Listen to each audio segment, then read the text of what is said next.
ॐ सहनाववतु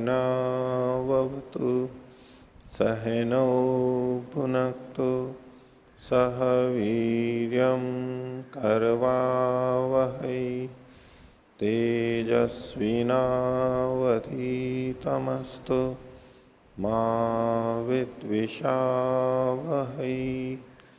ओम शांति शांति शांति। मीमांसा दर्शन की 155वीं कक्षा।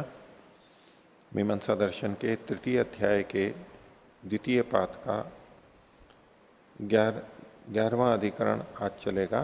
10वें अधिकरण तक 26वें सूत्र तक हमने पीछे देखा था। पिछले पाठ में से किन्हीं को कुछ पूछना है तो पूछ सकते हैं। हाँ ओम बोलिए। आचार्य महोदय, पृष्ठ संख्या 60-50। हाँ 756। अधस्तात् चतुर्थी पंक्ति। कानिचित्तु पृथक वाक्यैः कानिचित् अर्थ प्राप्तानि चेत् अत्र कानिचित्तु पृथक वाक्यैः अत्र क्रियापदं किं भविष्यति? पृथक वाक्यैः चोदितानि इति। प्राप्तानि। कानिचित्तु पृथक वाक्यैः प्राप्तानि कानिचित् अर्थ प्राप्तानि। उक्तानि या प्राप्तानि, इन्होंने उक्तानि का कानिचित्तु देखो पर लिखा है इससे पहले कुतः अस्ति ही तही प्रयोजनम चोदितानि ही तानि, तो इसको चोदितानि को लिए गए इन्होंने। तो तानि कानिचित पृथक वाक्य कानिचित अर्थ प्राप्तानि, तो कुछ अर्थ पृथक वाक्यों से कहे गए हैं। ये कहे गए को लेना है, इसमें प्राप्त हैं या कहे गए हैं ले सकते हैं, दोनों भी ले सकते हैं। क्योंकि चोदितानि पिछले वाक्य में है, ले भी सकते हैं वहां से, और नहीं तो इस वाक्य में कानिचित अर्थ प्राप्तानि। अब अर्थ प्राप्तानि में तो अर्थ के साथ समस्त हुआ है, सीधे सीधे तो नहीं ले सकते, लेकिन फिर भी हम मान लो तोड़ के लेना चाहें नहीं तो चोदितानि लेंगे। कानिचित अर्थ प्राप्त पृथक वाक्य ही चोदितानि। ठीक है आचार्य महोदय, अनेन एतद् वदितुम् इच्छति यत् यद् ग्रहणादीनि वर्तन्ते तानि कानिचित्तु वाक्यैः विहितानि वर्तन्ते कानिचिच्च अर्थतः प्राप्नुवन्ति, साक्षात् विधानं नास्ति। सम्यक् अस्ति, सम्यक् अस्ति। अस्यैव अधस्तात् तृतीया पंक्ति। रूपं च येषां तत्प्रकाशन सामर्थ्यं चेत् येषां वाक्यानां रूपं किमस्ति चेत् कथयति तत्प्रकाशन सामर्थ्यम्, अर्थात ग्रहणादीनि प्रकाशयितुं तत्र सामर्थ्यम् अस्ति चेत् तत्र रूपम् इति न अवगतं। कोऽर्थः रूपस्य? रूप बस वो जैसा दिख रहा है उसका यही है, और कुछ नहीं रूप है अलग से, जो क्रियापद है और है, बस ऐसा दिखाई दे रहा है। यही इसका रूप मतलब सामर्थ्य है कि वो अर्थ को प्रकाशित करेंगे। अर्थ को प्रकाशित करने का इनका, उसको प्रकाशित करने का सामर्थ्य, यही इनका स्वरूप है। इनका प्रयोजन भी वो ये ऐसा ही करते हैं। शब्द आते हैं, वाक्य आते हैं तो अर्थ को प्रकाशित कर देते हैं, बस इतना ही है।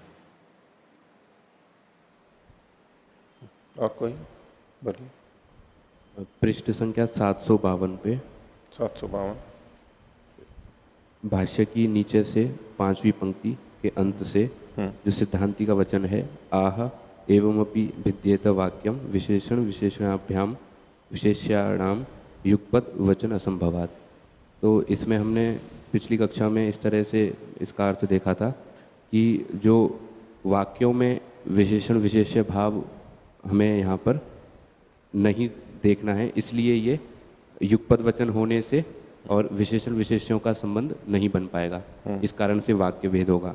लेकिन ये जो पूरा प्रसंग है, इसको पढ़ने से ऐसा निश्चय होता है कि यहाँ पर जो विशेषण और विशेष्यों में जो संबंध वो सिद्धांति स्वीकार नहीं कर रहा है, उसका कारण है कि विशेषण विशेष्य जो दोनों वाक्य हैं वो अलग अलग विधि को कह रहे हैं। इस कारण से यहाँ पर वाक्य भेद होगा विशेषण विशेष्य मानने से। ठीक है। आगे जो अगले अधिकरण में इन्होंने लिया है मंद्रा विभूति, उसमें तृप्यतु और भक्षयामि, वहां पर इनकी एक वाक्यता इसलिए कि तृप्यतु अपने आप में कोई अलग क्रिया नहीं है, कोई विधि नहीं है, कर्म का विधान नहीं है, वो तो अलग अलग है, तो इसी के साथ भक्षण के साथ में जुड़ेगा। और अन्य जो ग्रहण आदि जो थी चीजें, वो अपने आप में अर्थ है, एक साथ उनका अर्थ है, स्वतंत्र अर्थ है, साकांक्ष भी नहीं है। इस दृष्टि से वो उसको इसके साथ में विशेषण विशेषण नहीं मान रहे हैं। इसको दूसरी दृष्टि से अगर देखना चाहें, हम कहीं तो इसका अर्थ घटाएंगे ना, हम पदों में घटाएंगे। पदों में हम देखते हैं कि गुण विशिष्ट विधि होती ही है, विशेषण विशेष्य की होती ही है, और वाक्यों में भी मान लो कहीं दिखाई दे रही है। तो इसका ज्यादा से ज्यादा हम ये अर्थ कर सकते हैं, संगति कर सकते हैं कि दोनों का ही विधान यदि माना जाए तो, गुण विशिष्ट विधि में तो दोनों का विधान नहीं है, वहां तो विशेषण को विशेष्य के साथ जोड़ते हुए केवल विशेष्य का ही विधान है, एक ही का विधान है, इसलिए वहां वाक्य भेद नहीं होगा। लेकिन अगर कोई ये आग्रह रखे नहीं विशेषण का भी विधान है अलग से और विशेष्य का भी विधान है, तो वो युगपत विधान, यानी एक साथ दो दो विधान नहीं हो सकते। एक ही, अगर एक भी मान रहे हैं उसको और दो दो विधान भी मान रहे हैं, या तो अलग अलग मान लीजिए, अलग अलग मानेंगे तो ठीक है, उस वाक्य से ये विधान है, इस वाक्य से ये विधान है, तो कोई आपत्ति नहीं है। अगर एक ही मान रहे हो और दोनों का ही विधान मान रहे हो, तो गुण विशिष्ट विधि से ना करके, वैसे तो कहा यही जा रहा है पूर्व पक्षी के द्वारा कि इसको विशेषण को विशेष्य के साथ जोड़ करके हम कर देंगे, एक ही विधान होगा। लेकिन अगर सिद्धांति ये कह रहा है कि यहां पर विशेषण और विशेष्यों का युगपत असंभव है, तो फिर बीच में रास्ता यही निकल के दिख रहा है कि मान के चल रहा है कि विशेषण का भी अलग से विधान और विशेष्य का भी अलग से विधान, दोनों का एक साथ विधान हो रहा है, तो ये युगपत विधान है। गुण विशिष्ट विधि की तरह से विशेषण विशेष्य भाव बनाते हुए केवल विशेष्य का विधान हो रहा है, इसको युगपत विधान नहीं मान के चल रहे, वो तो फिर एक ही विधान होगा, उसमें तो वाक्य भेद की संभावना है ही नहीं। यही ऐसा ही कुछ लग सकता है, बाकी तो इसको फिर कैसे नहीं तो जोड़ेंगे। दो पृथक विधान नहीं, यूं हम कह सकते हैं, दो पृथक विधान नहीं हो सकते। लेकिन ये हम अर्थ तो कर रहे हैं, लेकिन इसमें पूर्व पक्षी का ऐसा आग्रह थोड़ा है कि दो अलग अलग विधान ही करने हैं। वो तो विशेषण को विशेष्य से जोड़ करके एक ही विधान मान के भी वाक्य भेद को हटा रहा है, एक वाक्यता कर रहा है, तो ये हम अर्थ तो ले रहे हैं। अब या तो पदों में होता है, वाक्यों की दृष्टि से है कि वाक्यों में नहीं घट सकता, वाक्यों में कहीं घट रहा है तो उसका हमारे पास उत्तर है, अगला अधिकरण इसीलिए है कि वो उसके लिए अलग क्रिया नहीं हो रही है, उसको इसके आधार पर नहीं जोड़ सकते कि भाई वाक्यों में भी विशेषण विशेष्य भाव होता है, तो होता है लेकिन संबद्ध होने चाहिए कि वहां अलग से क्रिया नहीं हो रही है और एक ही भक्ष्यामी के साथ ही जुड़ जाएगा, वो एक अपवाद हो गया। लेकिन बाकी के जो वाक्य हैं वो भक्ष्यामी के साथ में वैसे नहीं जुड़ रहे हैं, उनमें सब में अलग अलग क्रिया हो रही है, अर्थ अलग अलग है, दृष्टार्थता अलग है। दृष्टार्थता को भी जो ये आगे कह रहे हैं, तो वो दृष्टार्थता अलग अलग है यहां पर। इस दृष्टि से यहां विशेषण विशेष्य भाव नहीं बन पाएगा इन वाक्यों में, ऐसा समझ। जी दूसरा, पृष्ठ संख्या 756 पे 25वां जो सूत्र है उसमें कहा तस्य रूप उपदेशाभ्याम अपकर्ष अर्थस्य चोदितत्वात्। तो यहां पर सिद्धांति ने उपदेशाभ्याम और उपदेशाभ्याम कहा और बाद में फिर अर्थ से चोदितत्वात् कहा, तो इन दोनों में क्या भेद है? उपदेश का कथन है, अर्थ वहां पर कहा गया है, क्योंकि अर्थ कहा गया है इसीलिए तो वो उपदेश है। अपकर्ष इसलिए होना चाहिए क्योंकि रूप और उपदेश दो चीजें कही गई हैं। उपदेश यद्यपि आप उसी तरह कहेंगे, उपदेश का मतलब अलग से जो कथन किया गया है, इसके लिए विशिष्ट कथन किया गया है, उसको उपदेश रूप में लिखा है। जैसा युधिष्ठिर जी ने लिखा है ना, विशेष कथन, विशेष अलग से इसके लिए कथन किया गया है। रूप भी ऐसा है, उसका सामर्थ्य है और अलग से कथन किया गया है। और इसका सामर्थ्य ये रूप और अलग से कथन कैसे मानेंगे? अर्थ से चोदितत्व, प्रयोजन वहां अलग से कहा गया है, इसलिए विधान किया गया है। विधान किया गया है इसलिए ये विशेष कथन हो गया, इसका विधान है इसलिए विशेष कथन है। यूं हम दोनों कह सकते हैं भाई विशेष विधान है तो विशेष कथन है, तो एक ही बात हुई। थोड़ा सा अलग करके हम कहना ही पड़ेगा यहां पर। अर्थ चूंकि वहां पर कहा गया है, अर्थ का विधान है इसलिए ये विशेष कथन है। अर्थ का विधान किया गया इसलिए ये एक विशेष कथन है। उपदेश वहां पर स्पष्ट अलग से कहा गया है। ठीक है, और बोलिए। ओ पृष्ठ संख्या 758 भाष्य के ऊपर से 5वीं पंक्ति, हाँ प्रार्थनायाम वा प्राप्त काले वा। हाँ। इसके बाद जो प्रार्थना दिखाई है, यदि भक्ष्यामि वाक् तर्प्स्यति इति एवं अभिसंबंधः क्रियते, ये प्रार्थना यहाँ कैसे देखेंगे? प्रार्थनार्थ लेना पड़ेगा आपको, वाक्य से तो सीधा नहीं आ रहा है। जब वहां उन्होंने लिखा है अब उसी को तो खोल रहे हैं ना, उसी को तो खोल रहे हैं। दो बातें हैं संकेत से कहीं और उसके वाक्य हैं, तो इसमें प्रार्थना हमारे को डालनी पड़ेगी। भक्ष्यामि वाक् तर्प्स्यति, मैं खा रहा हूं, वाक् तृप्त हो जाएगी। ठीक है, आपसे लेकर के, दान लेकर के मेरा जीवन कुछ ठीक हो जाएगा। ठीक है, अब इसमें प्रार्थना नहीं जुड़ गई थोड़ी? हम मांग रहा है वो कहे कि आपसे भोजन मिल करके सायकाल तक मेरा काम चल जाएगा। क्या मतलब हुआ कि मेरे को खाने को दे दो, प्रार्थना कर रहा है, मेरा शाम तक का काम चल जाएगा, मेरी इंद्रिय की तृप्ति हो जाएगी। भक्ष्यामि वाक् तर्प्स्यति, तो ये प्रार्थना। दूसरा, प्रार्थना के दो अर्थ हम ले सकते हैं, अगर आप फिर भी वैसे ही घटाना चाहोगे।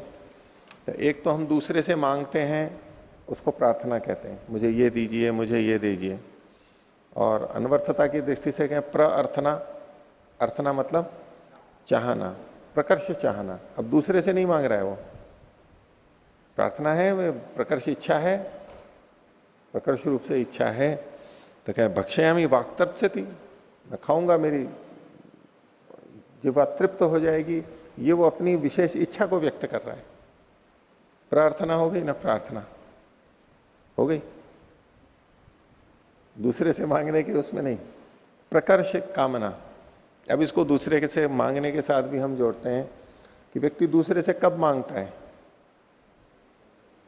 जब अधिक इच्छा हो जाती है, खुद से काम नहीं चल रहा है, तो दूसरे से मांगता है। थोड़ी इच्छा है और खुद से पूरी भी हो रही है, न वो मांगता नहीं है, अपने साधनों से पूरा नहीं हो पा रहा है, लेकिन कामना बहुत ज्यादा है उसकी, तो फिर दूसरे से मांगता है कि भाई मेरे को ये सहायता कर दो, मेरे को ये दे दो।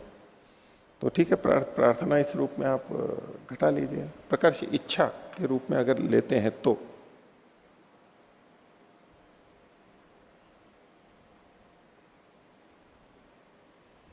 ठीक है, बोलिए।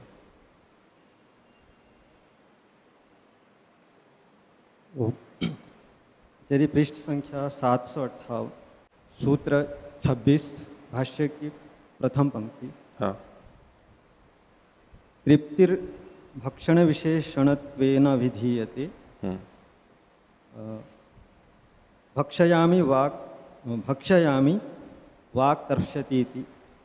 इसमें भक्षण विशेषण रूप तृप्ति का कथन कहा है, और उदाहरण जो दिया कि खाता हूं, वाणी तृप्त हो जाएगी, तो ये विशेषण, भक्षण विशेषण रूप वाला तृप्ति का कथन ऐसे समझ? नहीं, देखिए ये जो है ना, तृप्तिर भक्षण विशेषणत्वेन, भक्षण विशेषणत्वेन का ये मतलब नहीं है कि भक्षण को विशेषण कहा जा रहा है। यहां पर भक्षण के विशेषण के रूप में, कौन है भक्षण के विशेषण के रूप में? तृप्ति। तृप्ति भक्षण के विशेषण के रूप में है, भक्षण विशेषण है ये नहीं है इस वाक्य का। देखो, तृप्ति ही भक्षण विशेषणत्वेन अभिधीयते, भक्षण विशेषणत्वेन, भक्षण के विशेषण के रूप में किसको कहा जा रहा है? तृप्ति को कहा जा रहा है। तो भक्षण विशेषण नहीं है, यहां पर विशेष ही है। और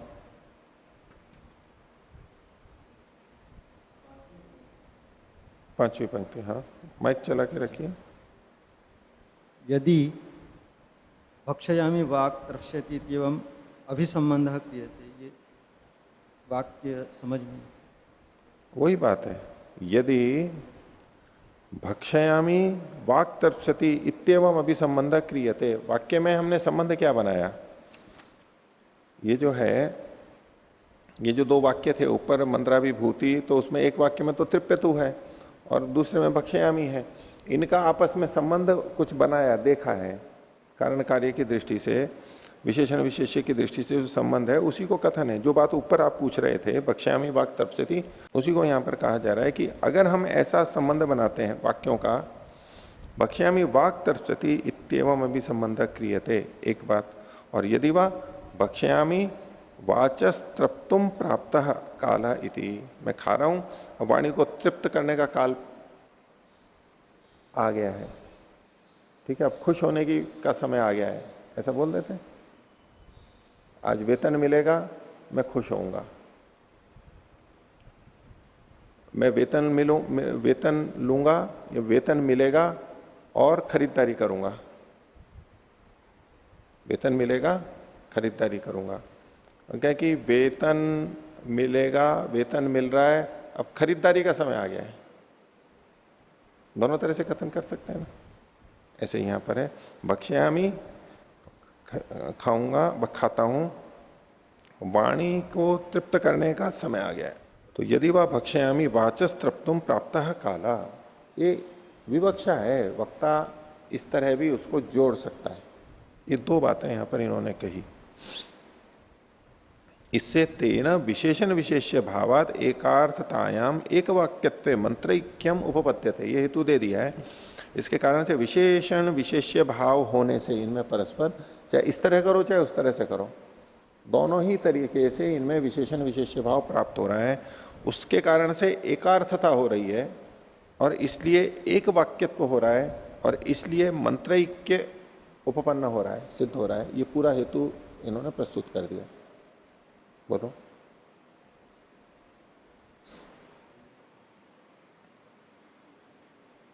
ठीक हो गया। ठीक है, चलो। हाँ, आचार्यवर्य भक्ष्यामि क्रियापदस्य कर्म अत्र न दृश्यते। भक्ष्यामि कोई बात नहीं, वक्ता है, नहीं बोलना है, नहीं बोलना है। आपको भी तृप्त होने की इच्छा है, इसलिए आप जानना चाहते हो कि ऐसी क्या चीज है उसने खाई, अभी जो खा रहे हैं उससे तो तृप्ति हो नहीं रही है इतनी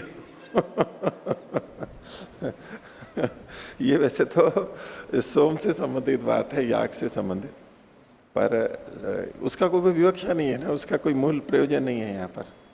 प्रसंग तो पता ही है ना, आप पंक्तियां पढ़ ही रहे हैं, तो सोम से संबंधित ही है ना ये सारा का सारा सोम है। अब सोम हमारे को भक्षण का अवसर नहीं मिला, पीने का अवसर नहीं मिला सोम याग में वहां पर, इसलिए तृप्ति नहीं हो रही है। अब उसके लिए ऐसे शुभ कर्म करने होंगे कि अगला जन्म ब्राह्मण परिवार में मिले, और उन ऋत्विक ब्राह्मण परिवारों में जहां पर कि सोमयाग होता हो, तो फिर वो मिलेगा, फिर जीवन में तृप्ति आएगी। जो उपाय तो मुक्तानंद तो आप हैं ही, तो ये तृप्ति, मुक्ति वाली तृप्ति तो भक्षण से हो नहीं सकती। वो तृप्ति, मुक्ति वाली तृप्ति तो भक्षण से या संसार के किसी भी सुख से नहीं हो सकती है, लेकिन तात्कालिक तो इससे होती है। हाँ, और कोई? जी, पृष्ठ संख्या 756 पर भाष्य की अंतिम पंक्ति के अंत से उक्तैरनुक्तैर्वा विशेषणैस्तावानेव सोर्थः, यहाँ पर तावान से किसका ग्रहण होगा? तावान का मतलब जो क्रिया है, उससे, क्रिया को करने से जो भी प्रयोजन सिद्ध होगा वो वही होगा। हम विशेषणों से युक्त होकर के करें चाहे विशेषण से रहित होकर करें, कर्म वही होगा और उस कर्म से जो लाभ होना है वह भी वही होगा जी। तो उसमें अंतर नहीं पड़ेगा। कुल मिला के यहां कहना चाहते हैं विशेषण का कोई प्रयोजन नहीं हुआ, विशेषण का कोई लाभ नहीं है, ये इससे अर्थ ध्वनित होता है। इस तरह का वाक्य पहले भी कई बार आया है इस भाव को कहने वाला, उसमें कभी पूर्व पक्षी बोल देता है, कभी सिद्धांती बोल देता है। यहां सिद्धांती बोल रहा है। ये एक एकांगी कथन है। कभी किसी को कुछ कहना हो, आलोचना करनी हो, तो अब जैसे कि मंच के ऊपर मालाएं पहनाई जाती हैं, उससे पहले स्तुति की जाती है। तो नीचे बैठे हुए हों श्रोता तो अलग अलग तरह के होते हैं, वो परेशान होते रहते हैं, लेकिन क्यों इतनी देर बोल रहा है, पहना देना, माला पहनानी है तो इतनी देर करके भी माला पहना, परेशान कर रखा है। भाई माला पहनानी है, पहना ले, इतना सब स्तुति करने से क्या फायदा है। कि इस तरह से भाई देना है तो दे दे, अब क्यों दो बातें सुना सुना करके दे रहा है, लेना है तो ले ले, क्यों इतना सब और समय खराब कर रहा है, ले ले। और वो कह कि ये है वो है, भूमिका बनाएंगे, भाई सीधे बोलो क्या देना है, क्यों और उल्टा। तो वो ऐसे में विशेषण या स्तुति आदि की जाती है, कई जगह वो अनावश्यक प्रतीत होती है, लेकिन वास्तव में तो स्तुति का प्रयोजन प्रेरणा, रुचि पैदा करना, प्रवृत्त करना, ये सब स्वीकार किए गए हैं, वो उतना अंश में प्रयोजन होता ही है। और कभी कभी कह देते हैं कि भाई इससे क्या मतलब है, वैसे ही हो जाएगा सीधा। जी। और कोई? हाँ। ओ आचार्य महोदय, पृष्ठ संख्या 750। हाँ, 757। अस्मिन् पृष्ठे भक्षानुवाकस्य एकः अंशः उद्धृतो वर्तते। मन्द्राभिभूतिः केतुर्यज्ञानां वाग्जुषाणा सोमस्य तृप्यतु। तत्पश्चात् वसुमद्गणस्य सोम देव ते मतिविदः प्रातः सवनस्य। परन्तु 150तमे पृष्ठे वसुमद्गणस्य रुद्रगणस्य आदित्यगणस्य इति अन्येपि गणाः तत्र कथिताः आसन्। हाँ, इन्होंने लिखे नहीं है, बस ऐसा ही समझ लीजिए, वो संक्षेप से कर देते हैं ना कई बार, बाकी तो वहां पूरा लिखा हुआ है, वो ले लेना चाहिए, छूट गया है ये, इसको ले लेना चाहिए, कोई बात नहीं है, आपत्ति नहीं है, इससे कोई फर्क नहीं पड़ेगा इसमें, छपने में छूट गया है, वैसे हो गया है, कोई बात नहीं। चलो। आचार्य तत्र सोमो देव ते पृथक पृथक पदा सन्ति, अत्र पृथक पृथक है, अत्र तो एकम नहीं, यहां तो एक है। 751 पर आप देखिए, सोम देवते गणस्य सोम देवते ते मतिविदा, तो इसमें जो था पहले एक ही जैसा लगता था, लेकिन अंत में तो यही है कि सोम, हे सोम देव ते मतिविदा, अलग अलग ही होना चाहिए। तो इसलिए 751 वाला तो जैसा है वैसा ठीक है, और 757 पे जो है उसको अलग अलग करवा दिया था, तो मैंने पाठ भी देखा होगा, तो वो अलग अलग है। हिंदी भाषा में अस्य अर्थ नास्ति, हिंदी भाषा में अर्थ नहीं है, वो कोई बात नहीं है, इसमें नहीं है, 757 पे नहीं है, 751 पे तो इसका अर्थ दिया हुआ है। सोमो देवते अस्य अर्थ नास्ति इति मे अभिप्राय, न तो सर्वस्य। हाँ,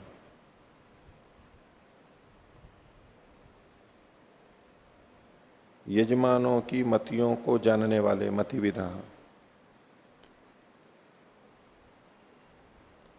सोम देव के, सोम के, ये जो है ना सोम के, सोम देवते, पूरा अर्थ नहीं है, ये ठीक है जी। 150 पृष्ठे हिंदी भाषायाम् अस्य अर्थः अस्ति, हे चतुर्थ्यां पंक्तौ हे सोमदेव तुम्हारे। हे सोमदेव तुम्हारे, बिल्कुल ये है अर्थ। सोमदेव ते, यहां पर पहले ले लिया इसको संबोधन होने से। सोमदेव ते वसुमत गणस्य रुद्रवत गणस्य आदित्यवत गणस्य मतिविदः, ये अर्थ ले लिया, ठीक है। हे सोमदेव तुम्हारे, ठीक है। हाँ। ओ आचार्य महोदय, अत्र यत् 150तमे पृष्ठे वसुमद्गणस्य रुद्रगणस्य आदित्यगणस्य अग्रे च प्रातः सवन, माध्यन्दिन सवन, तृतीय सवन, गायत्री छंद, त्रिष्टुप छंद, जगति छंद, अन्य च इंद्रपीत, नराशंसपीत, पितृपीत इति क्रमशः संबंधो न भवितुं शक्नोति प्रातः सवनेन सह तस्य तस्य। हाँ, इसका स्पष्टता नहीं है। अत्र विवरणे किंचित लिखितं वर्तते, भक्षे हि मा विषय के कुछ भाग हैं, इनमें भी कुछ भाग आगे पीछे पढ़े हैं, तथा अंतिम वसुमत गण से रुद्रगण से भक्ष्यामी भाग संहिता में 3 भागों में विभक्त पृथक पृथक पूर्ण रूप से पढ़े गए हैं, पढ़े गए अंशों का संक्षेप है, ठीक है। तो ये पूरे नहीं पढ़े हुए हैं, ये 3 अलग अलग रेखाएं तो हमने कर ही ली थी इसमें, उसके शेष हैं, कुछ भाग हैं, ठीक है। इसी तरह से यहां पर भी वो जो वसुमत गणस्य के बाद में सोमदेवते सीधा ले लिया है, और टुकड़े टुकड़े ले लिए गए, या तो बिंदु बिंदु बिंदु लगाते, वो नहीं लगाया इन्होंने, बस ऐसे ही बोल दिया है, संकेत से समझ जाते हैं। तो आगे देखिए, पृष्ठ संख्या 759, मीमांसा दर्शन, तृतीय अध्याय, द्वितीय पाद, 11वां अधिकरण। पीछे जो हमारा प्रसंग चल रहा था उन्हीं मंत्रों से संबंधित कुछ बातें और आगे की जा रही हैं। शीर्षक है इंद्रपीतस्य इत्यादि मंत्राणाम। इंद्रपीतस्य वो जो वहां मंत्र आए थे यानी वाक्य आए थे, उन मंत्रों का सर्वेषु भक्षेषु ऊहेन विनियोगाधिकरणम, सब भक्षों में ऊह के द्वारा विनियोग का अधिकरण है। यानी वो मंत्र थे, वो इंद्रपीतस्य केवल इंद्र देवता से संबंधित था। अब भक्षण भी होता है, भक्षण का मतलब है आहुति दी, प्रदान किया, और भक्षण यानी तो पीना, ऋत्विक लोग जो पीते हैं उसको बाद में, वो भक्षण। तो वो अलग अलग देवताओं से संबंधित होने से वहां पर वाक्य में भेद करेंगे या नहीं करेंगे, ऊह करेंगे या नहीं करेंगे, जो नया देवता है उसके अनुसार उसमें परिवर्तन करके बाकी सारा वैसा का वैसा होगा, लेकिन केवल देवता का नाम बदल करके, और वो भक्षण में भी लेना है नहीं लेना है, ये यहां पर प्रश्न उठा हुआ था, उठाएंगे ये। तो उसमें ये शीर्षक कह रहा है कि इंद्रपीत इत्यादि मंत्रों का सभी भक्षेषु, सभी भक्षों में, यानी भिन्न भिन्न देवताओं वाले भक्षों में ऊह से विनियोग हो जाएगा, ऊह करके विनियोग प्राप्त होता है। तो भाष्य देखिए, एष एव मंत्र उदाहरणम, एष एव, ये जो पीछे मंत्र जो पीछे वाला आया था अधिकरण में, वही यहां पर उदाहरण है। उस बारे में कुछ कह रहे हैं, यह च प्रदानानि ऐन्द्राणि अनैन्द्राणि च विद्यन्ते। यहां जो प्रदान है यानी हवियां आहुतियां जो दी जा रही हैं, वे ऐन्द्राणी इंद्र देवता से संबंधित भी हैं, और अनैन्द्राणी च, और इंद्र के अतिरिक्त देवताओं की भी है, जो इंद्र देवताओं वाली नहीं है लेकिन प्रदान है तो कोई ना कोई देवता वहां होगा, इंद्र से भिन्न देवताओं वाली हैं। तेषाम भक्षणानि अपि सन्ति, और उनका भक्षण भी वहां पर कहा गया है, जो बचता है ऋत्विक लोग जो खाते हैं उनका अलग अलग भक्षण भी वहां पर कहा गया है। तत्र संदेह, अब इसमें क्या संदेह है, किम ऐन्द्रेषु अनैन्द्रेषु च मंत्र, ये पहला संदेह है। पहले संदेह के दो भाग हो गए कि ये जो मंत्र है ये इंद्र देवता से संबंधित ही होगा या इंद्र से भिन्न देवताओं से संबंधित भी हो सकते हैं। अब दूसरा संदेह है, उत ऐन्द्रेषु एव मंत्र, अथवा अच्छा इसको यूं लीजिए, किम ऐन्द्रेषु अनैन्द्रेषु च मंत्र, इंद्र देवता और अनिंद्र देवता दोनों में ये मंत्र काम में लिया जाएगा, अथवा दूसरा पक्ष है उत ऐन्द्रेषु एव मंत्र, इंद्र देवता में ही प्रयोग होगा, क्योंकि लिंग है वहां पर, इंद्रपीतस्य शब्द पढ़ा हुआ है। अब इसमें जो दूसरा भाग है, उत इंद्रेषु एव मंत्र, तो उसमें आगे है अनैन्द्राणाम अमंत्रकम भक्षणमिति, जो इंद्र से रहित हैं वहां पर मंत्र रहित भक्षण प्राप्त होगा। जब ये मंत्र केवल इंद्र देवता से संबंधित ही लगेगा तो भक्षण में उन मंत्रों की प्राप्ति नहीं होगी। तो जो अनैन्द्र मंत्र, अनैन्द्र भक्षण है, वहां पर मंत्रों की, बिना मंत्रों के भक्षण की प्राप्ति होगी, जुड़ करके ही है ये। किम तावत प्राप्तम, तो इसमें पूर्व पक्षी कह रहा है, ये पूर्व पक्षी भी प्रथम पूर्व पक्षी है। आगे एक और पूर्व पक्षी आएगा, वो प्रथम पूर्व पक्षी कहता है लिंग विशेष निर्देशात समान विधानेशु अनैन्द्राणाम अमंत्रत्वम।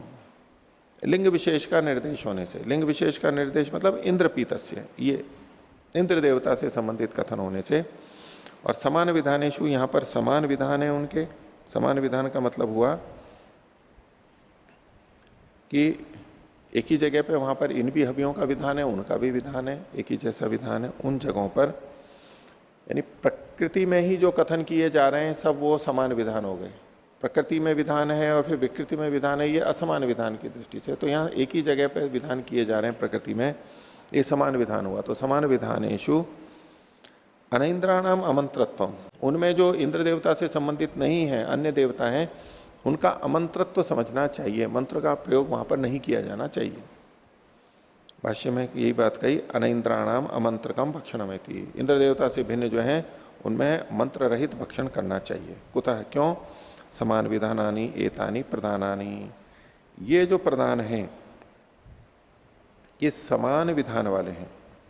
समान विधान वाले हैं मतलब दोनों प्रकृति में पड़े हुए हैं, ये समान विधान हुआ। तेषु इंद्रपीतस्य इति मंत्रो अनिंद्रपीतम न शक्नोति वदितुम, और ऐसे में जो इंद्रपीत ये मंत्र है ये अनिंद्रपीत में को नहीं कह सकता है, उसके भक्षण में ये काम में नहीं आएगा। ये जो दोनों प्रकृति हैं तो उसमें ये एक सिद्धांत मान करके चलते हैं कि प्रकृति में ऊह नहीं होता है, ऊह होगा विकृति में। प्रकृति में जो कथन किया गया है वहां से उठा करके जब हम विकृति में ले जाते हैं तो वहां की स्थिति के अनुसार ऊह किया जाता है, प्रकृति में ऊह नहीं होगा। ये पीछे मान करके इसने कहा कि न च समान प्रकरणे ऊह संभवती, समान प्रकरण यानी दोनों प्रकृति में ही पड़े गए हैं, यहां पर ऊह संभव नहीं है। असतय वचने अन्यार्थ अनभिधानात्, और वचन के न होने पर अन्य अर्थ का कथन न होने से, क्योंकि इस विषय में वचन नहीं है, अलग से कोई वचन होता कि यहां पर ऊह कर लो या ऐसा कुछ विशेष कथन होता तो कर लिया जाता। तो असतय वचने, जब दूसरा कोई वचन है ही नहीं वहां पर उसके लिए विधान करने वाला, तो अन्य अर्थ का अनभिधान होगा, अन्य अर्थ नहीं कहा जा सकता। वचन होता तो कहा जा सकता था, वचन नहीं है इसलिए नहीं माना जाए।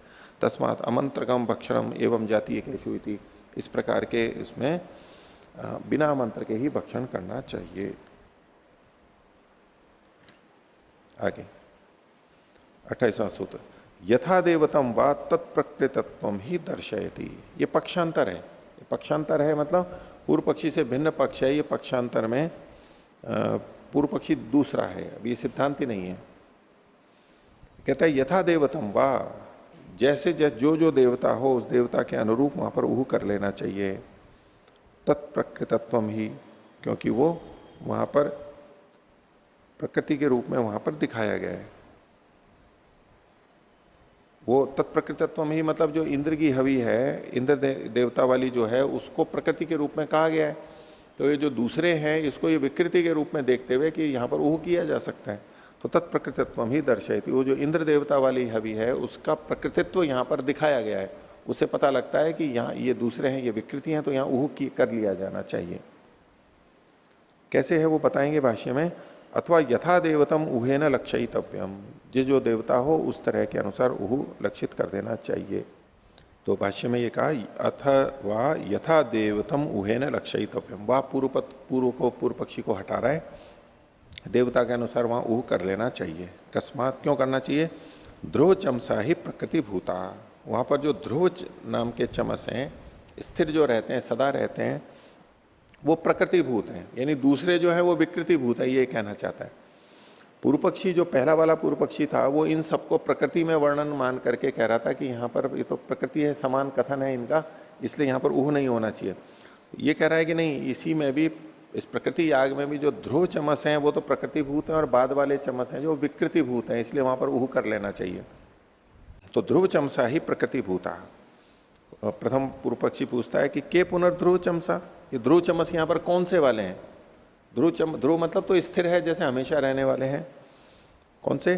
तो ये शुक्रा मंथि प्रचारे सवनमुखी याहा।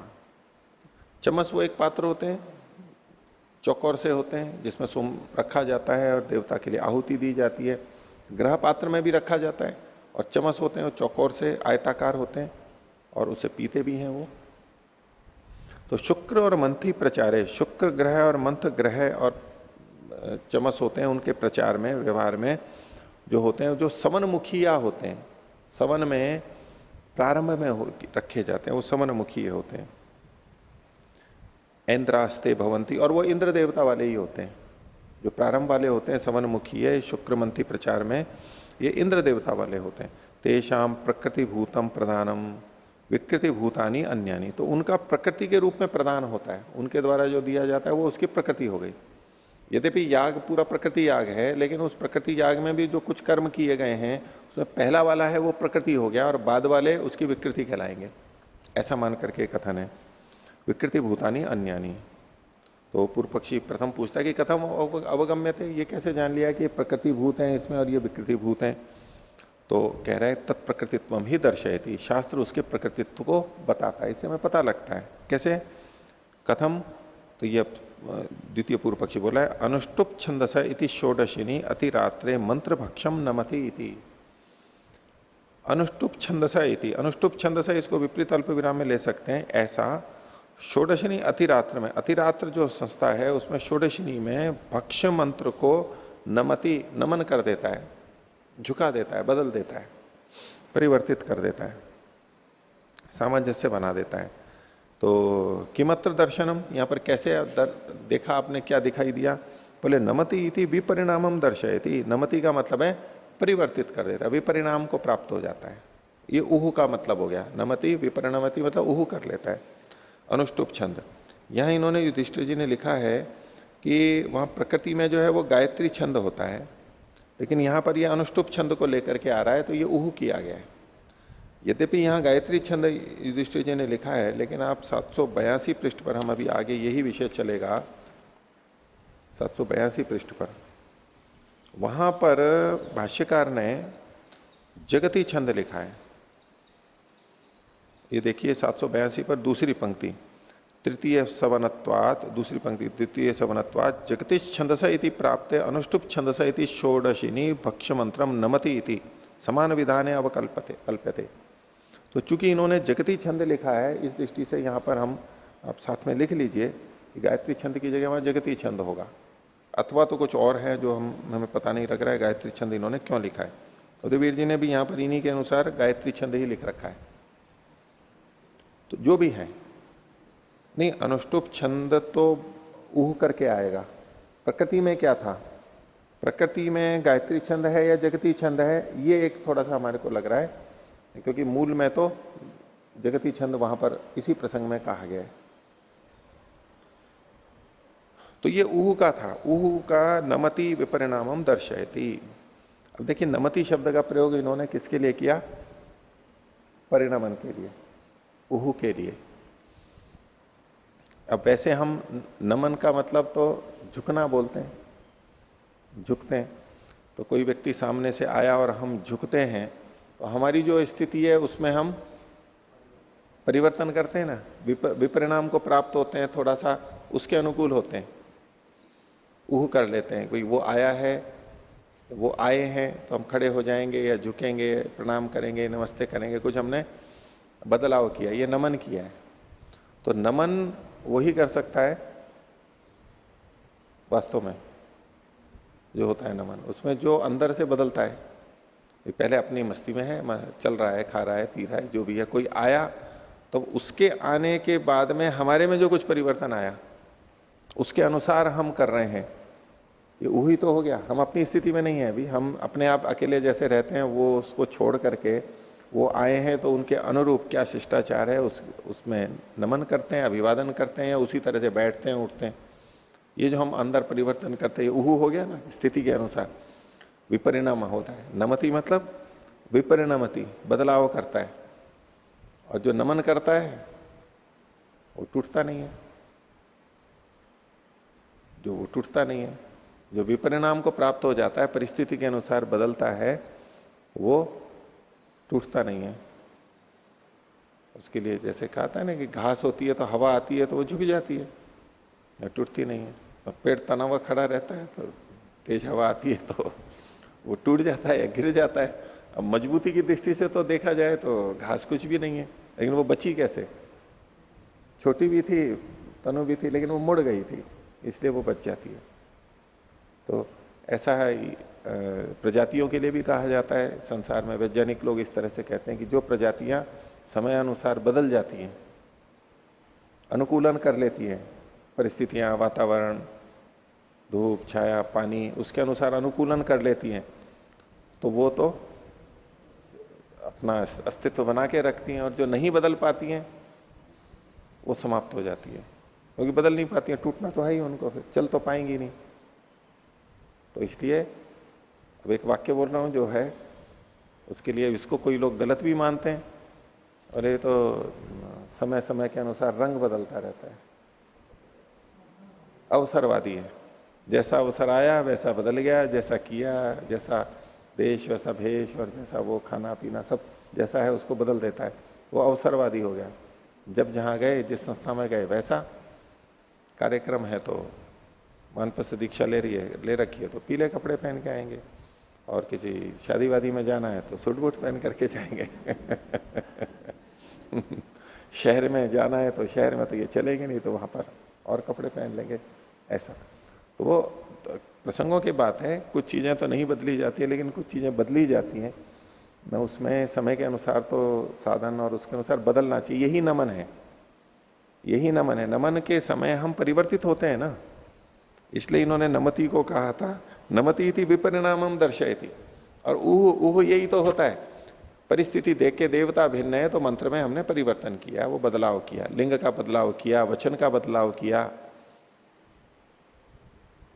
यजमानस्य कामान, अब अनेक यजमान हो तो भी यजमानस्य कामान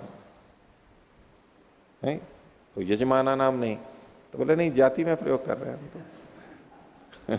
जाति में एक वचन होता है, ये अनेक यजमान है तो भी ठीक है, फिर तो ऊह की जरूरत नहीं है वहां पर, हमने जाति में प्रयोग कर दिया। लेकिन जैसे बदलते हैं परिस्थिति के अनुसार, उस वाक्य में, रचना में परिवर्तन किया जाता है। और कोई महिला भी बैठी है तो भी बोलते हैं यजमानस्य कामा, सफला संतु यजमानस्य कामा, वो तो यजमानस्य पुल्लिंग है, और वहां पर महिला बैठी हो तो उसमें कुछ ऊह करना चाहिए ना, परिवर्तन करना चाहिए, तो सब एक ही जैसा चलता है फिर है? नहीं, अगर दोनों बैठे हो तो, अगर दोनों बैठे हो तब तो ठीक है, यजमान हो बोल देंगे। अकेली महिला बैठी है तो, अकेली महिला है, कभी ऐसा अवसर आता है ना, जन्मदिन है और है, तो अब वहां तो स्त्रीलिंग में ही बोलना चाहिए ना। ठीक है, आगे देखिए। अब इसमें आगे अब पूर्व पक्षी प्रथम वाला बोलता है, ननु वचनम एतम स्यात्, बोले ये तो वचन हो जाएगा फिर, जैसा कि आप कह रहे हैं। यहां पर ये जो वचन है नमति, यहां तो वचन है, इस वचन के कारण से यहां पर हो जाएगा, लेकिन और जगह भी होगा ये कहना आवश्यक नहीं है। पूर्व पक्षी, द्वितीय पूर्व पक्षी ने अनुष्टुप छंदस इति षोडशिनी अतिरात्रे मंत्र भक्ष मंत्रम नमति, इस वाक्य को कहते हुए क्या कहा था, इससे कोई उसने उपलक्षण मान लिया था, और इससे पता लगता है कि ये प्रकृति है और विकृति में भेद है। पूर्व पक्षी क्या कह रहे हैं, नहीं ये वचन मात्र होगा कि केवल इसी जगह पे ऐसा करना है, इससे प्रकृति विकृति का पता नहीं लग रहा है, इससे आप प्रकृति विकृति का निष्कर्ष नहीं निकाल सकते। तो कह रहे हैं कि ननु वचनम एतत् स्यात्, ये तो केवल वचन हो जाएगा, इस स्थिति में घटने वाला है बस। तो पूर्व पक्षी द्वितीय कहता है न इति उच्यते, ऐसा नहीं है। नहीं तत् नमति इति श्रूयते, यहां नमति ये सुनाई नहीं दे रहा है, नमति इति सुनाई नहीं दे रहा है, मतलब नमति तो लिखा हुआ है, इसका मतलब है कि केवल नमति इसके रूप में कथन नहीं है। बोले कथम तरी, फिर क्या है, एवं नमति इति, एवं नमति को विपरीत अल्प विराम में ले लीजिए, ऐसे नमन करता है, ये यहां पर कथन है। नमन करता है, परिवर्तन करता है, ये नहीं, अनुष्टुप छंद से इस तरह से नमन करता है, एवं नमति, एवं नमति इति, एवं नमति यहां पर है, इस एवं नमति को ही आगे खोल रहे हैं, अनुष्टुप छंदस इति। अब ये जो अनुष्टुप छंदस, अनुष्टुप के पहले तो अ के पहले जो विपरीत अल्प विराम है वो तो ठीक है, अनुष्टुप छंदस के बाद में जो अल्प विराम है उसको हटा दीजिए और इसको ले जाइए नमति पर। अनुष्टुप छंदस इति भक्ष मंत्रम नमति इति, एवं नमति इस प्रकार से नमन करता है, इसी को खोल दिया कि अनुष्टुप छंद इस प्रकार से भक्ष मंत्र का नमन करता है, ये यहां पर कहा जा रहा है। स एष ऊहो विकारेशु उपपद्यते, और ये जो ऊह है ये विकारों में उपपन्न हो जाएगा और विकारों में भी उत्पन्न हो जाएगा। तस्माद एते विकारा, इसलिए ये विकार हैं। अतो नैन्द्रेशु अपि चोदक प्राप्तो मंत्र उहितव्यो भवति, तो जो इंद्र देवता से रहित यानी अन्य देवता वाले हैं वहां पर भी चोदक प्राप्त मंत्र यानी जो विहित मंत्र है जो कि इंद्र देवता वाला है वो भी वहां पर उहितव्यो भवति, उसकी उहा कर लेनी चाहिए, दूसरे देवता का नाम ले लेना चाहिए। प्रथम पूर्व पक्षी कह रहा है उच्यते विकारा एते इति लिंगम अपतिष्ठम, ये विकार हैं बाद वाले, ये आपने लिंग से बताया, अभी संकेत से बताया। न्यायो अभिधीयतामिति, इसमें प्रमाण दीजिए, न्याय दीजिए, सीधे सीधे पुष्टि कीजिए। ऐसा बहुत जगह आता है यहां पर कि बताते हैं, दूसरे ने प्रस्तुत किया तो बोले ये तो लिंग है, ये तो संकेत तो है, सीधा सीधा प्रमाण दीजिए आप इसका। जैसे कई बार आप देखेंगे वेद मंत्रों के बहुत लोग प्रमाण प्रस्तुत करते हैं, तो उसमें सीधे सीधे नहीं होता है, वो उसे तात्पर्य निकाल निकाल करके बोलते हैं कि देखो इससे पता लगता है कि यहां पर है। हम कहते हैं कि यहां तो लिखा हुआ नहीं है। बोले नहीं, इसका मतलब ये निकलेगा। कई जने बहुत अति में चले जाते हैं, मैं गलत जाते हैं उनकी कह रहा हूं खासतौर से, कि वो संकेत कई जने अलग अलग निकाल लेते हैं वहां से। जैसे वृक्षों में जीव है नहीं है, इस पे भी जो एक चर्चा चलती रही है, उसमें कई लेखों में मैंने देखा कि वो महर्षि के वचनों को ऐसी ऐसी जगह से लेंगे, बोले इससे पता लगता है कि वृक्षों में जीव नहीं है, ऐसा प्रस्तुत करते हैं संकेत से। और उनको यही कहा जाता है भाई ये तो संकेत तो नहीं है, ये तो सीधा सीधा बताइए आप। और अगर किसी तरह माना भी जाए, बोले तो संकेत संकेत है, इतने बात से, इतने मात्र से बात सिद्ध नहीं होगी, सीधा प्रमाण चाहिए हमारे को, स्पष्ट प्रमाण चाहिए, बलवान चाहिए। उस शैली से इसने कहा कि विकारा एते इति लिंगम अपदिष्टम, आपने लिंग केवल कहा है, न्यायो अभिधीयतामिति, इसका न्याय बताइए आप यहां पर। उच्यते, आपसे दूसरा पूर्व पक्षी कहता है ऐन्द्र सोमो गृह्यते मीयते च, यहां पर यह वचन बताया कि इंद्र देवता से संबंधित सोम गृहित किया जाता है और मीयते च उसका मापन किया जाता है, मापा जाता है, दोनों बताए। तेना इंद्रेशु सोम अनइंद्रेशु सोम एवं नास्ति इति, इससे क्या पता लगा कि इंद्र देवता से संबंधित जो है उसी में सोम है। अनिंद्रेशु सोम एवं नास्ति, अनिंद्र में तो सोम ही नहीं है। सर्वे सोम धर्मा इंद्रेशु एवं, और जितने भी सोम के धर्म है वो इंद्र देवता वाले इसमें ही लगेंगे, क्योंकि अन्य जगह तो है ही नहीं वो। फिर अन्य कैसे हैं? अधर्म का इतरे साकांक्षा, अन्य तो फिर धर्म रहित हुए। और जब धर्म रहित हुए उनका कैसे प्रयोग किया जाएगा, कैसे होगा, तो वो साकांक्ष बन गए। तो साकांक्षा, धर्म रहित हैं तो साकांक्ष बन गए, बिना धर्म के तो पता कैसे लगेगा, कैसे करेंगे, तो ये साकांक्ष बना दिया। इस पर प्रथम पूर्व पक्षी कहता है कथम पुनर्जायते ऐन्द्र सोमो गृह्यते मीयते चैति, बोले ये किससे पता लगा आपको कि ऐन्द्र सोम लिया जाता है और मापा जाता है? द्वितीय पूर्व पक्षी कहता है मंत्र वर्णात, मंत्र वर्ण से ये पता लगा है। कैसे मंत्र वर्ण से? तो उसको बताया इंद्रायत्वा वसुमते इत्येवम आदिर मंत्र ऐन्द्रम सोमम वदितुम शक्नोति इति, शक्नो ओ कर लेना। तो इंद्रायत्वा वसुमते ये जो मंत्र है ये इंद्र देवता से संबंधित सोम को कह सकता है, नान्यम, और कोई नहीं कह सकता। तस्मात ऐन्द्र सोमः, इसलिए सोम जो है वो इंद्र देवता वाला है। तेना ऐन्द्रेशु सोम धर्मा, इसलिए इंद्र से संबंधित जो ग्रह और चमस हैं उन्हीं में सोम के धर्म प्राप्त होंगे, अन्यों में नहीं। इंद्र का मतलब इंद्र से संबंधित ग्रह और चमस, उनमें। अन्यानि तु प्रधानानि साकांक्षाणी, अन्य जो प्रधान है यानी अन्य देवताओं को जो कथन किए जा रहे हैं, दिए जा रहे हैं, वो तो साकांक्ष होंगे, वहां कौन से धर्म आएंगे? अतो धर्मान ग्रहिष्यन्ति इति न्यायः, इसलिए धर्मों को ग्रहण कर लेंगे। प्रकृति और विकृति में यही तो अंतर होता है, प्रकृति में सारी बातें कही गई होती हैं, विकृति में कम कही गई होती हैं। तो जो नहीं कही गई होती वो प्रकृति से ले ली जाती है, प्रकृति से उसको ले लिया जाता है। इसी तरह से यहां पर भी अतो धर्मान ग्रहिष्यन्ति इति, धर्मों का वो ग्रहण कर लेंगे, इति न्यायः। तस्मात् यथा देवतम उहितव्यो मंत्र, इसलिए जो जो देवता हो उसके अनुरूप मंत्र की ऊहा कर लेनी चाहिए। अब कहते हैं आगे, एवं स्थितम तावत अपर्यवसितम, यहां पर ये एक स्थिति तो आ गई कि ऊह करना चाहिए, लेकिन ये अपर्यवसित है, अभी पूरा निर्णय नहीं हुआ है, समाप्त नहीं हुआ, ये पर्यवसान को प्राप्त नहीं हुआ है। तथा एवं सती चिंतांतरम वर्तिष्यते, और ऐसा होने पर भी दूसरी चिंता, दूसरा विषय यहां पर प्रारंभ किया जा रहा है। इसको थोड़ी देर के लिए यहीं रोक करके, ऊह करना चाहिए इतना रोक करके अब अगला प्रकरण लिया जा रहा है, और उसमें इसके आधार पर निर्णय किया जाएगा।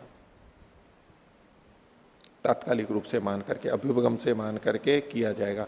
वास्तव में जो इसका, इसी विषय को आगे उठाएंगे, फिर उसकी और चर्चा चलाएंगे और वहां पर निर्णय करेंगे। अभी केवल ऊह करना चाहिए ये मान करके आगे कथन है। इसलिए कहा तथा एवं सती चिंतांतरम वर्तिष्यते इंद्रपीतस्य इति इत्यादि मंत्राणाम सर्वेषु भक्षेषु ऊहेन वियोगाधिकरणम, इस प्रकार से ये तो इसका नाम हो गया अधिकरण का। इस प्रकार इंद्रपीत इस इत्यादि मंत्रों का सब भक्षों में ऊह से विनियोगाधिकरण है। इसको शीर्षक की तरह से लीजिए, इन्होंने गहरे अक्षरों में नहीं लिखा है इसको, शीर्षक का ये तो।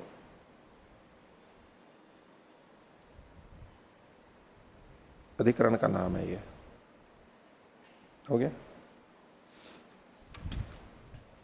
इसमें ये जो ग्रह चमस और ये जो बातें कही गई हैं इन्होंने, इसमें युधिष्ठिर जी ने जो लिखा है उसको भी देख लेना चाहिए। चमस तो पात्र विशेष हो ही गए हैं, ध्रुव चमस को भी इन्होंने बताया। तो इसमें क्या है कि कुल 10 चमस लिए जाते हैं और इसमें से कुछ चमस जो होते हैं वो ध्रुव चमस कहलाते हैं। तो इसमें देखिए 761वें पृष्ठ पर ध्रुव चमसा, बीच में जो अनुच्छेद है उसकी तीसरी पंक्ति, इनमें मध्यतः कारी ऋत्विजों के 4 चमस ध्रुव चमस कहलाते हैं। मध्यतः कारी ऋत्विक, इसके लिए ऊपर देखिए प्रथम अनुच्छेद में नीचे से चौथी पंक्ति, मध्यकारी नाम वाले, इनको मध्यकारी कहते हैं। इनके नाम वाले 4 हैं। कौन से? होता, ब्रह्मा, उद्गाता और यजमान, ये 4 हैं। और इसके अलावा जो होते हैं तथा मैत्रावरुण, ब्राह्मणाच्छंसी, पोता, नेष्टा, अच्छावाक और आग्निद्र संजक ऋतुओं के 6 चमस होते हैं। तो 4 और 6 कुल मिलाकर के ये 10 चमस होते हैं। तो इनमें जो मध्यकारियों के 4 चमस होते हैं वो सभी सवनों के प्रारंभ में होते हैं। सभी सवन यानी 3 सवन है, प्रातः सवन, मध्यम दिन सवन और तृतीय सवन। तीनों सवनों के प्रारंभ में ये 4 चमस होते हैं। ये मध्यकारियों के 4 चमस होते हैं, इसलिए इनको सवनमुखीय कहते हैं। और ध्रुव चमस भी कहते हैं, स्थिर रहते हैं और प्रारंभ में होते हैं। और इनका इंद्र ही देवता होता है। इसमें ये जो 4 हैं ये चमसाध्वर्यु बोलते हैं इनको, जो उसको ले जाते हैं चमसाध्वर्यु। जो ऋत्विक होते हैं उनसे अतिरिक्त होते हैं ये जो 16 होते हैं, 4 के 4 वेदों के 4 जो 4 चौक 16 करके, उनसे अतिरिक्त कुछ चमसाध्वर्यु होते हैं, अध्वर्यु होते हैं।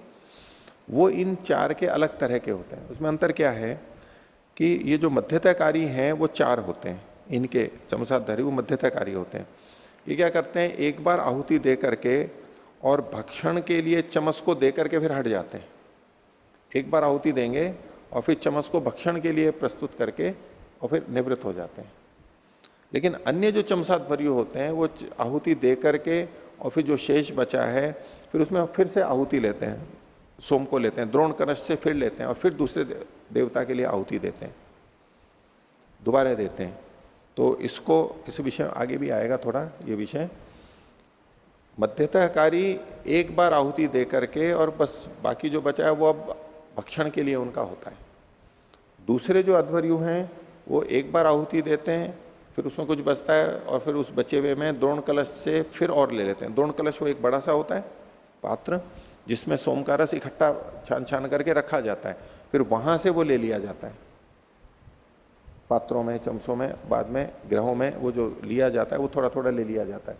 तो वो एक मुख्य स्थान है जहां सारा सोमरस रखा है, उस द्रोण कलश से फिर वो और ले लेते हैं दोबारा अन्य देवताओं के लिए। तो ये जो 4 हैं ये मध्यताकारी है, एक ही बार लेते हैं एक ही के लिए और फिर बाद में भक्षण के लिए हो जाता है, दोबारा नहीं लेते हैं। ये इनमें भेद है। आगे देखिए, ये विषय अभी अगले अधिकरण में भी आएगा। 12वां अधिकरण है अभ्युन्नीत सोम भक्षणे इंद्रस्य अपि उपलक्षणाधिकरणम। अभ्युन्नीत जो सोम का भक्षण है, उन्नीत, नीचे युधिष्ठिर जी ने भी इस बात को लिखा है। तो ग्रह पात्रों में जो सोम को लेते हैं उसको तो ग्रहण कहते हैं, और चमसों में जो सोम का ग्रहण होता है उसको अभ्युन्नयन या उन्नयन कहते हैं। ये पृष्ठ 764 पे देखिए विवरण में इनकी अपनी अपनी संज्ञाएं हैं। तो ग्रहण का मतलब हो गया ग्रह पात्र में, और चमसों में जो लेते हैं उसको अभ्युन्नयन या उन्नयन कहते हैं। और एक बार होम करके और द्रोण कलश से पुनः उसमें जब लिया जाता है उसको पुनरुन्नयन कहते हैं। दूसरी बार जब लिया जाता है चमस में उसको पुनरुन्नयन कहते हैं।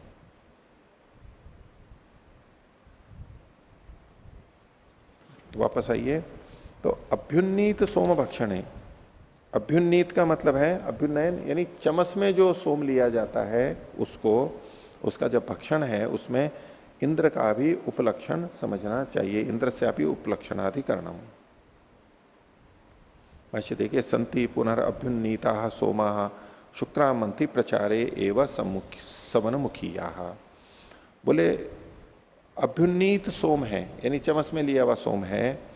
किस प्रसंग में? शुक्रामंथी प्रचार है, शुक्र और मंथी इनसे संबंधित जो प्रचार है, व्यवहार है, उसके अंदर ये लिया गया है। और वो कैसे है? सवनीय मुखा सोमा, सोमा का विशेषण बनेगा। सवनीय मुखीय, सवनमुखी जैसे पीछे आया था, सवन के प्रारंभ में इनसे किया जाता है, लिया जाता है, वो सवनमुखीय है। तेषाम होतुर्वषटकारे अनुवषटकारे च चतुर्भिर मध्यतः कारिणाम चमसैर हुत्वा होत्रकाणाम चमसई सकृत सकृत वषटकारे एवं हुत्वा पुनः सस्यशेषु एवं पात्रेषु सोमो अभ्युन्नीत। तो इनमें होता का वषटकार और अनुवषटकार दो चीजें। वषटकार में मतलब एक बार आहुति देते हैं तो वषटकार से बहुशट करके देते हैं, और फिर से जब वषट करते हैं ये अनुवषटकार हो जाएगा, दोबारा ला करके जब करते हैं। तो इनमें चतुर्वेद मध्यता कारिणाम, ये जो चार मध्यताकारी हैं जो पिछले अधिकरण में भी हमने देखा, उन चमसों से हुत्वा होम करके होत्रकाणाम चमसई, फिर होत्रकों के चमस के जो बाकी के हैं उनसे सकृत सकृत वषटकारे एवं, एक एक बार वषटकार कर लेने पर होम करके पुनः सशेषेषु एवं पात्रेषु, फिर होम करने के बाद उनमें जो थोड़ा थोड़ा बच जाता है सोम, उसी सशेष पात्रों में सोमो अभ्युन्नीत, फिर से सोम लिया जाता है, वापस लिया जाता है द्रोण कलश से। एवं ही तत्र अध्वर्यु संप्रेषयति, और इसकी पुष्टि के लिए कह रहे हैं कि ऐसा ही वहां पर अध्वर्यु संप्रेष करता है, प्रेष जो देते हैं वो ऐसा करता है। क्या है? मध्यकारिणाम चमसाध्वर्यवो, हे मध्यकारी चमसाध्वर्यवो, वषट कृते अनुवषट कृते जो होता, वषट कृत और अनुवषट कृत में होम करो आप। होत्रकाणाम चमसाध्वर्य सकृत हुत्वा, जो होत्रकों में से जो चमसाध्वर्य हैं वह एक बार होम करके शुक्र से अभ्युन्नीय अपावर्तत्वम इति, शुक्र के लिए, शुक्र मंथ के लिए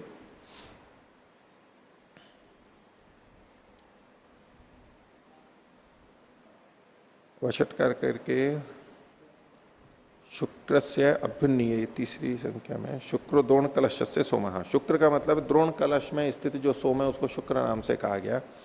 तो शुक्र से अभ्युन्नीय उसको लेकर के और अपावर्तत्वम, वो फिर वहां से अलग हो जाता है।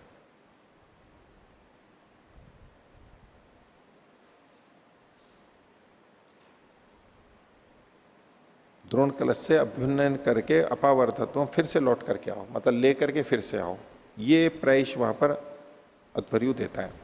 तो तत्र होत्र का नाना देवता यजंती, इसमें जो ये होत्रक हैं ये भिन्न भिन्न देवताओं का यजन करते हैं। नाना देवता ये द्वितीय बहुवचन है, भिन्न भिन्न देवताओं को यजन करते हैं, का यजन करते हैं, हिंदी में बोलेंगे कैसे है? उपावर्तत्वम, फिर से लौट करके आओ, उन्नीय उपावर्तत्वम, लौट करके आओ, उपावर्तत्वम, फिर से इसका व्यवहार करो, लौट के आओ, लिखा युधिष्ठिर जी ने। तो इसमें क्या होता है? मैत्रावरुण क्या करता है? मैत्रावरुण नाम का ऋत्विक, तो मैत्रावरुणो मित्रावरुणो मित्रम वयम हवामहे इति, मैत्रावरुण ये तो ऋत्विक का नाम है, और मित्रावरुणो ये देवता है, ये द्वितीय का द्विवचन है। इन देवताओं को, इनके प्रति क्या बोलता है? मित्रम वयम हवामहे इति, इस मंत्र को बोलता है। ब्राह्मणाच्छंसी इंद्रम, ब्राह्मणाच्छंसी ये भी ऋत्विक है, ये इंद्र को ये बोलता है, इंद्रम त्वा वृषभम वयम, ये अंश बोलता है। देवता बदल गया, होत्रक बदल गए, उनके देवता भी बदल गए। पोता मरुतः, पोता ये भी एक ऋत्विक है, ये मरुतः मतलब मरुतों को, द्वितीय बहुवचन है, कर्म में ही लेंगे। मरुतो यस्य ही क्षय, ये मंत्र का प्रतीक है, इससे वो करता है। नेष्टा, नेष्टा भी ये ऋत्विक है। त्वष्टारम पत्नीश्च, त्वष्टा को और पत्नी को, इन दोनों को, इन देवताओं के लिए कथन करता है। अग्ने पत्नी इहावह, अग्ने पत्नी रिहावह इति, ऐसा बोलता है। देवताओं की भिन्नता को बता रहे हैं। अग्निद्रो अग्निम, अग्निद्र जो एक ऋत्विक है वो अग्नि को, अग्नि देवता को ये कथन करता है, उसके लिए उक्षान्नाय वशान्नाय इति, इससे बोलता है।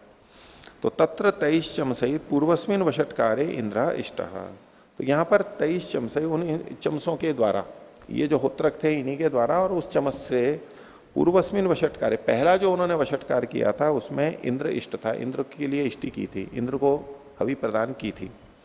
और पुनरअभ्युन्नीय मित्रावरुणाद्या देवता इष्टा, और फिर से द्रोण कलश से ले करके उसमें, और मित्रा वरुण आदि जो भिन्न भिन्न देवता बताए जिसके यथायोग्य जो जो कहे गए हैं वो देव वहां पर इष्ट किए हैं, यानी उनके लिए आहुति प्रदान की गई है। शेषास तत्र इंद्र से मित्र वरुणादि नाम च, और वो जो फिर अब पात्र में जो शेष बचेगा वो किसका है? वो इंद्र का है और मित्र वरुण आदि का है जो शेष बचा हुआ है।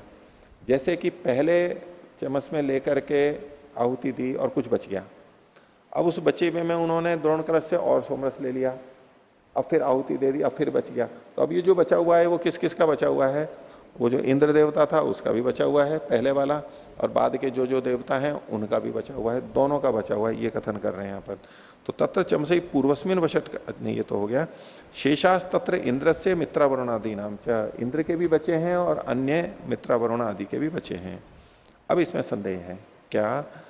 किम प्रस्थित देवतायाश्च इंद्रस्य मित्रा वरुणादि नाम च उपलक्षणम उत इंद्रो नोपलक्षयितव्य इति। ये जो प्रस्थित देवता हैं जो पीछे जा चुके हैं, यानी प्रथम उपस्थित हुए थे जो देवता जिनके लिए आहुति दी जा चुकी है, प्रस्थित देवतायाश्च इंद्रस्य, प्रस्थित देवता के लिए का यानी इंद्र का, और मित्रा वरुणादि नाम च, और मित्रा वरुणादि का जो है, तो इनका भक्ष मंत्र में उपलक्षण करना चाहिए, अथवा इंद्रो नोपलक्षयितव्य, अथवा इंद्र का उपलक्षण नहीं करना चाहिए। कि अब वो पहले वाला तो रहा नहीं, अब तो दूसरे वाले का शेष बचा हुआ है, तो केवल दूसरा ही होना चाहिए। शेष का जब भक्षण किया जा रहा है उस समय में इंद्र देवता का भी उल्लेख होना चाहिए या नहीं होना चाहिए, अथवा बाद वाला जो देवता है केवल उसी से संबंधित होना चाहिए। किम तावत प्राप्तम, ये यहां पर प्रश्न उठाया। अब इसके अंदर आगे इसका समाधान चर्चा चल रही है।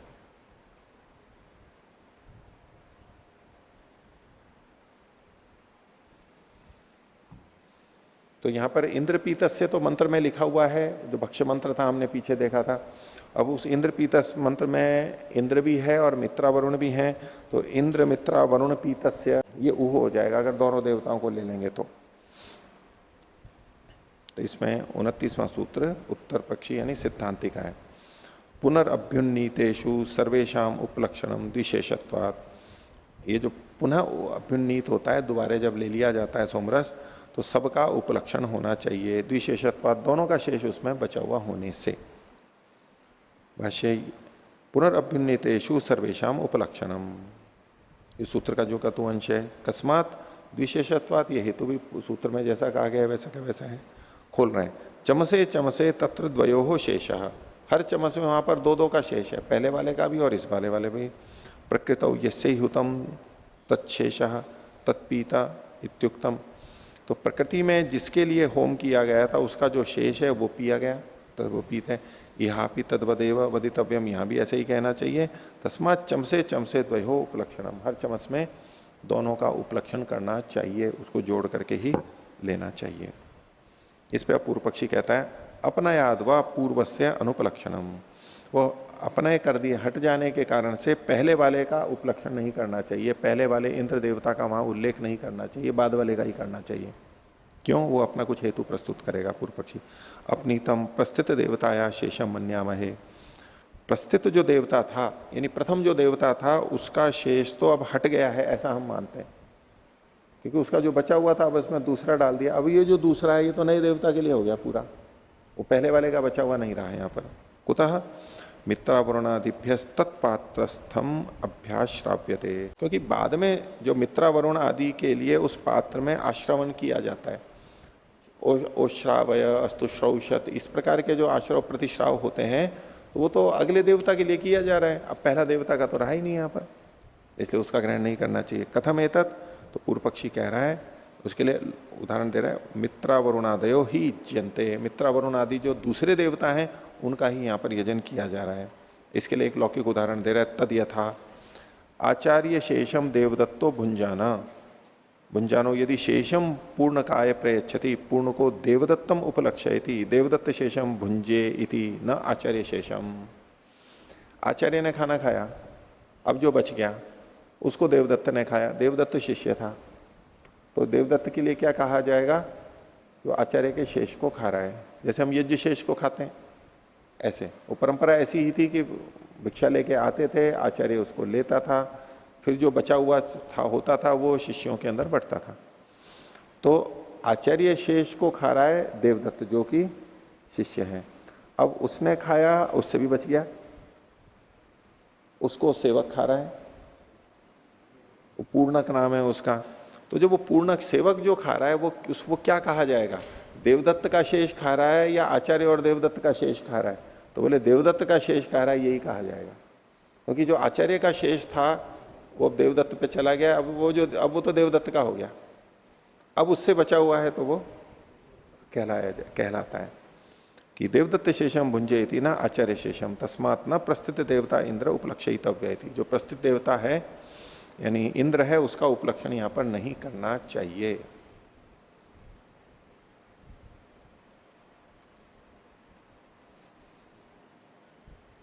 आगे इसका उत्तर सिद्धांति दे रहा है, अग्रहणात्वा अनपायः स्यात्। तो अग्रहणात् मतलब कि जो इंद्र का शेष बचा हुआ था उसका ग्रहण अगले देवता के लिए नहीं हुआ था, वो तो शेष था वहां पर।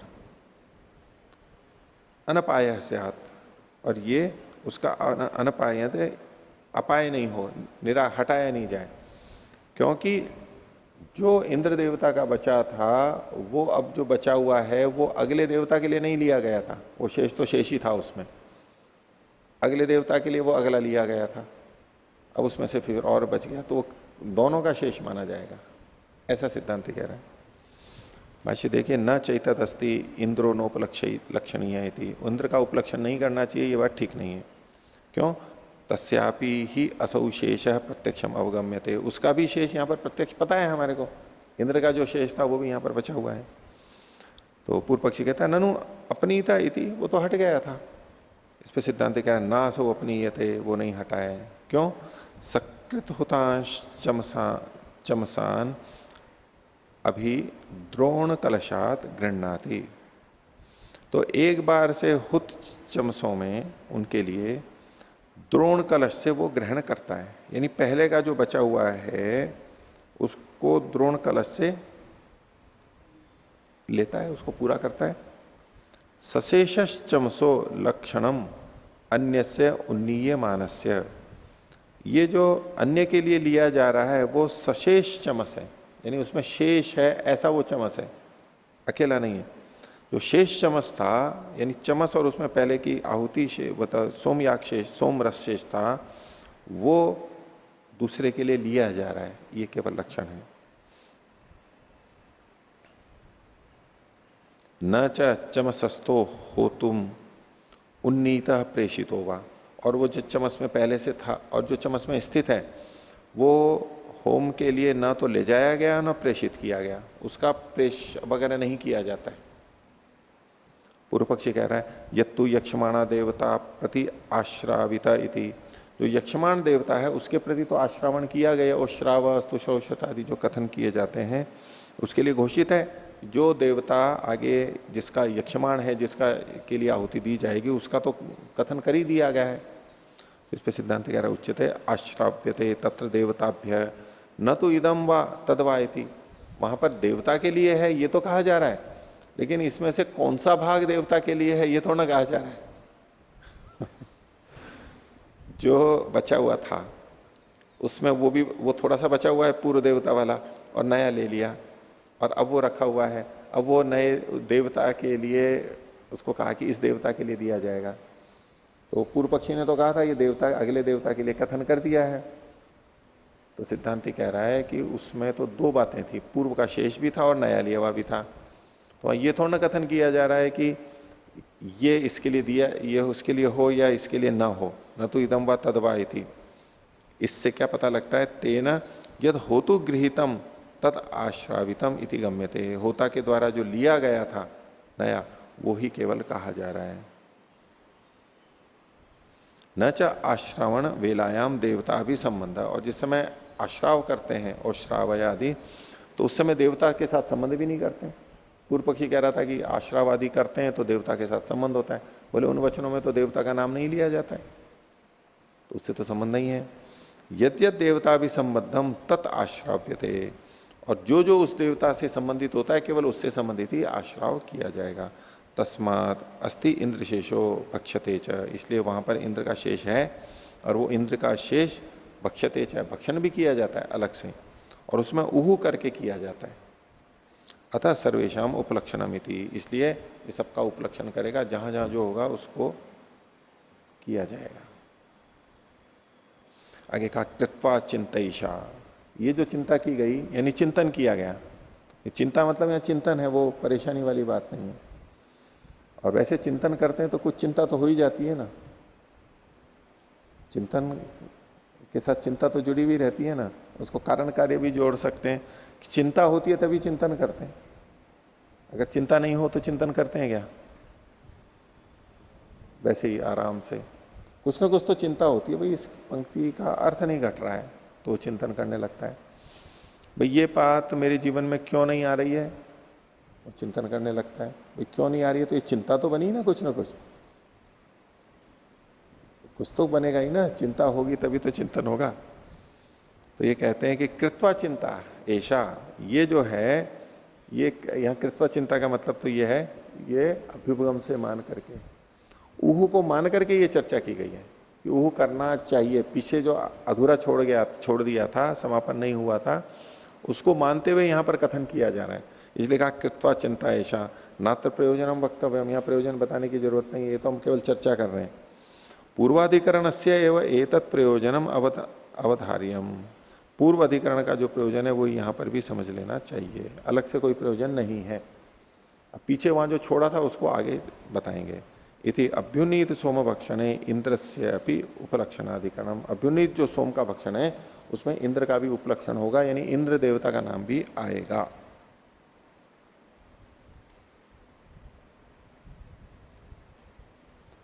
तो इंद्र पीतस्य की जगह पे मित्रा वरुण पीतस्य ही हो केवल, तो नहीं, उसके साथ में इंद्र मित्रा वरुण ये पीत भी लगेगा। अभी तक की स्थिति में इन्होंने ये निर्णय किया है। आगे फिर और विषय आएगा, ये विषय आगे बताएंगे। जो पीछे जो हमने था ना, ये 762वें पृष्ठ पर एवं स्थितम तावत अपर्यवसितम, ये आगे 38वें और 43वें सूत्र में आगे चल करके आएगा।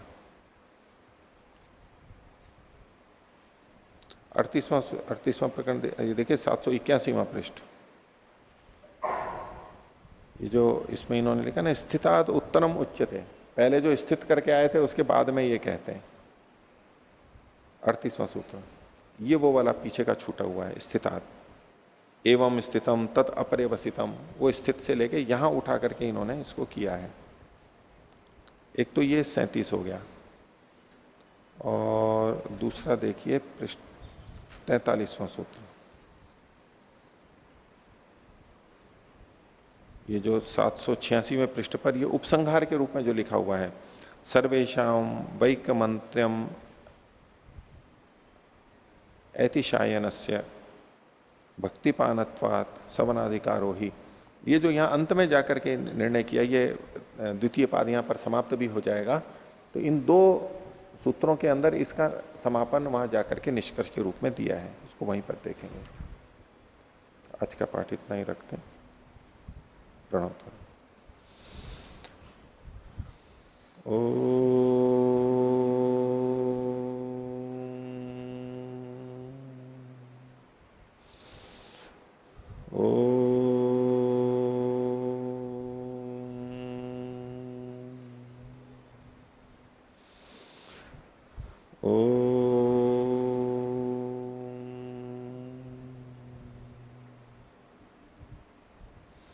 सभी को सादर अभिवादन। ओम।